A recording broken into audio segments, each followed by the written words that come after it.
I will debunk the myth behind GTO and why you should play exploitative. These 10 minutes can literally save your poker career. GTO is nothing more than giving us an orientation. And it is important to understand some basic GTO strategies, don't get me wrong, but that's pretty much it. I will also elaborate why we see more and more GTO solvers emerge. Not only solvers, but also coaches offering some sort of GTO coaching. Many will not like what I have to share, but it is very essential if you want to succeed in tournament poker. So why do we see solvers left and right emerging? Why do we see so many GTO coaches rising up? It is simple. It is easy to teach. Don't get me wrong. To create a solver is certainly difficult, but the teaching part is not difficult. You can not make any mistakes. All you need to do is to being able to read some solver output, use some fancy GTO terms, and people believe you're an Uber crusher. You're being sold some theoretical strategies, but not the knowledge from someone who has crushed the game, someone who has the experience what it takes to exploit your opponents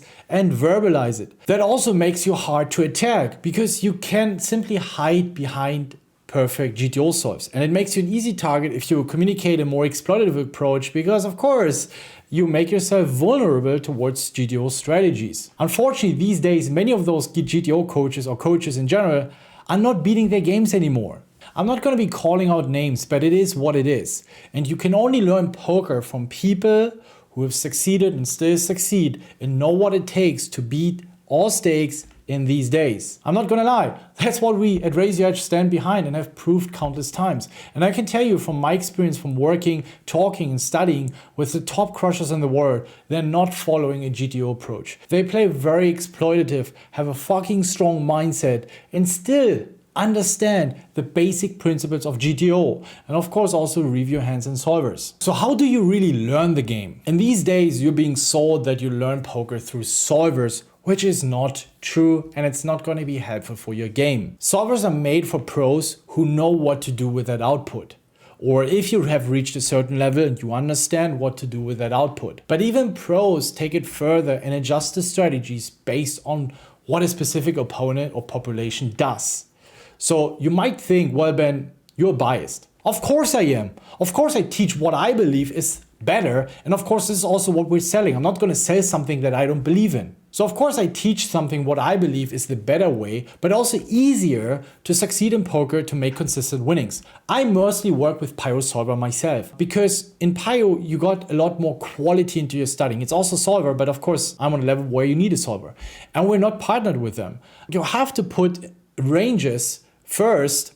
You can adjust them based on reads, population tendencies, or feedback from poker friends. And that process helps me to learn more about preflop already, to solidify what I've learned or to discover new things, and to make sure I don't get any preflop leaks. So I already have to think so much about preflop. Now you run the spot and you can even note log, meaning you can add or remove hands that might not be bluffed or valuable. Therefore you get way more accurate and realistic results. I'm not a big fan of just like clicking the sims, clicking through the boards and not making any adjustments yourself. So if you have access to a solver where you can also note log, I think it's fantastic. You might be able to see more results than me because you can just grind your sims, but I get a lot more quality in my studying with more accurate results. And I can see what proper strategies are when an opponent underbluffs or overbluffs. That is a lot more important because most people don't play GTO, they deviate heavily. If I played a hand against an aggressive opponent, let's say against Adamo, I can add more bluffs or have him bluffing certain hands with a higher frequency, which will result in me hero calling more hands.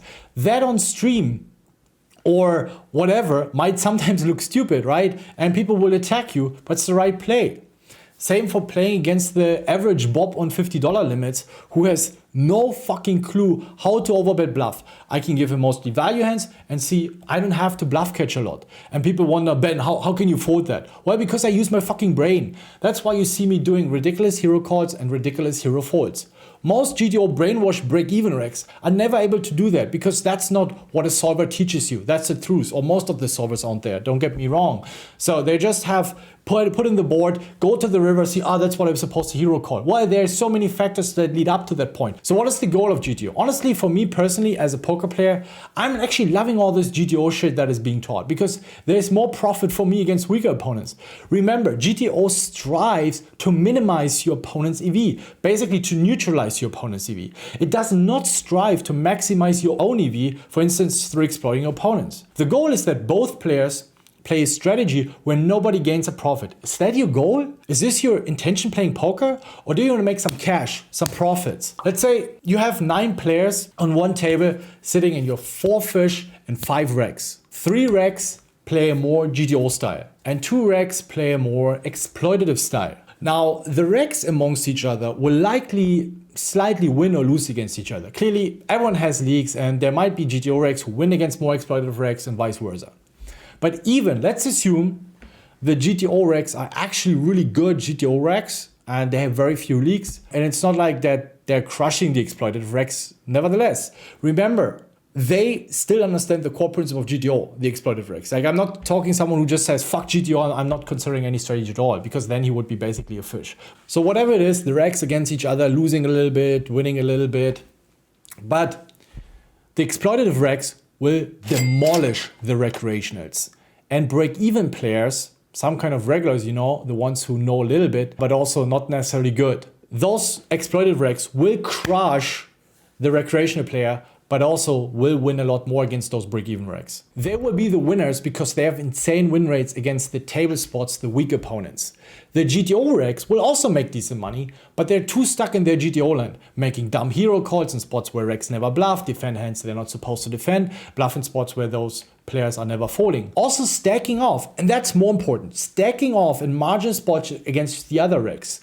And even by bluffing more and following these GTO frequencies, making a slight profit, but that also in those instances where they lose their entire stack, deny the opportunity for great future opportunities, which will likely occur. Future game is not considered in GTO. If you follow GTO, you will bust unnecessarily for a 0.5 big blind EV spot, which I'm happy to give you. I'm happy to give that up because I know I will get countless 10 BB EV spots, 20 BB EV spots, 50 BB EV spots against weaker opponents. Just by using logic, you understand who the true winners will be in that lineup. I also want to show you a tweet from Phil Galfond that pretty much hits the nail. Often, people follow a flop strategy because the solver tells them.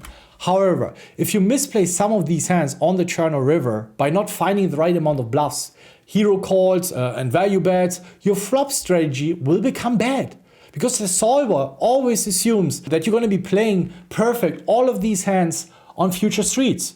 So it makes sense to follow a more simple and exploitative approach on later streets. Otherwise, already on the flop, or otherwise your perceived GTO strategy will become quite bad. Because we're gonna do mistakes and you have a different style. And it's very important to consider, all right, should I be 3-betting those hands pre-flop just because the solver tells me when I have no fucking clue what to do on later streets? Most of the time, like 70 to 80% should be, in my opinion, devoted to reviewing with friends, researching leaks in your opponents, taking notes from your review on your opponents. Also low stakes, super important.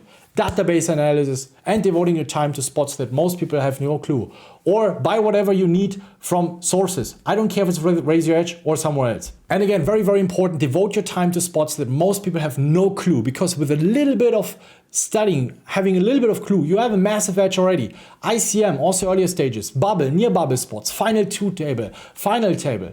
I play pre-flop strategies that most people have no fucking clue, and in 1 or 2 years they will catch up, but I already discovered some other shit. And that's what we also teach in Raise Your Edge. I want to make sure it stays updated, you guys get access to the newest shit. You see a surprising amount of people now suddenly start 3-bet folding with very small stacks, which was not a thing 1 or 2 years ago for the most part.